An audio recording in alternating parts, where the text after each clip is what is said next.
perspective here. We're at 417 in 2-year. Last week it closed at 429. Yesterday it closed at 425. Let's look at the 10-year. It's now all the way down to 462. It closed at 474 last week, which, by the way, is the high watermark yield close. And yesterday it closed at 468. So we see that all yields are going down, but they're going down much faster. And the area of the yield curve that focuses on the Fed, short maturities. Back to you. Sucked in. Beautiful work. Steve Leisman, are you going to take back any of those 3 rate hikes that you've instituted as imaginary Fed chair that you orchestrated earlier in the show? Are you concerned you ready to You take got back 40 any of those? bucks. Concerned if you're still listening on the radio and either don't hear the sarcasm in your voice or see the smile on your face. No one and thinks think you you're can raise. serious. No one thinks you can raise rates, although you'd like to. I want to say quickly, Joe, that I'm a little less concerned about the negative number than maybe I'll leave it alone for now. the headline I hear, and the reason is You should have been looking for the earnings report, whatever it was. Unemployment, I guess. Oh, well. And it strikes me that a piece of this, and I don't know what you would have done with that. the unwinding of the World Cup hiring. And there was some expectation that it would happen. Not many people have really, I don't know how much that was built in, okay? The other thing I'm scratching my head about, and it's, there's no hair to scratch, just anyway, but is the -50 on local inflation. That's a seasonal $95. thing. You have to go back, by the way, On 6 trades, yep. to find a bigger drop on a monthly basis than we had in this month. So I'm thinking there's a little bit of seasonality in this number.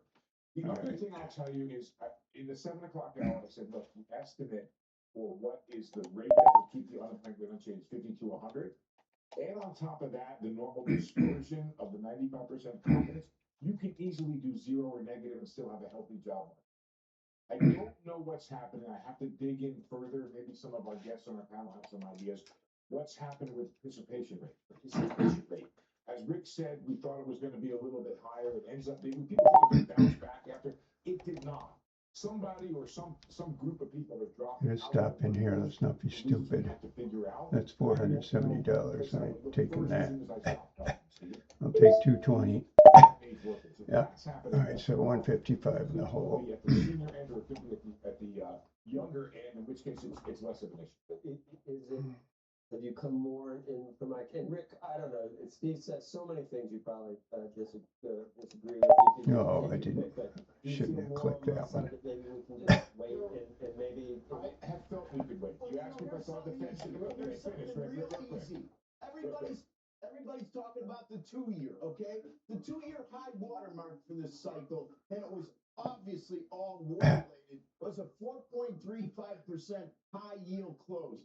We're basically on the verge of 20 basis points lower. The moral to that story is that the big run up in nominal rates that happened on the February 28th and beyond, due to the war, which affected the rise in real rates, come down rather aggressively should we see some more issues in the Mideast get settled out. And therein lies the linchpin between the neo-Kashgaris, the Bowmans, all these Fed officials that want to raise rates that before the war didn't want to raise rates. They need to focus on supply chain issues, energy issues, global energy issues, and how they may be resolved and impact the market should all these things in the Middle East start to go in a more fine-tuned, better optimistic fashion. That is the whole key here, in my opinion.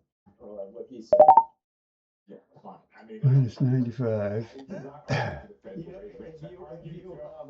You're off like you were yesterday here. What he was thinking. My point is this: if he doesn't, no, not spoofing. Okay. The market is fine. Market says you're going to increase uncertainty, pay me. That's fine. You have upward. I just want to get some money in the bank. 135. All right, let's stop. Leave it alone. Jesus. That's too bad you weren't waiting for this to happen.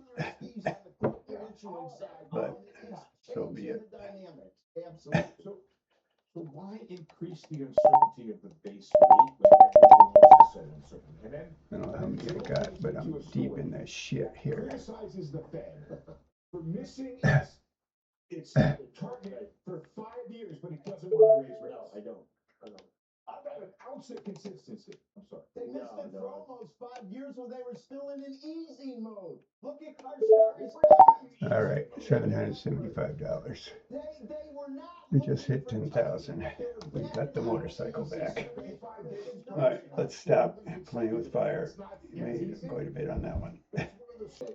Look at this. So you just were in this for this whole move. You got your ass handed to you 25 trades.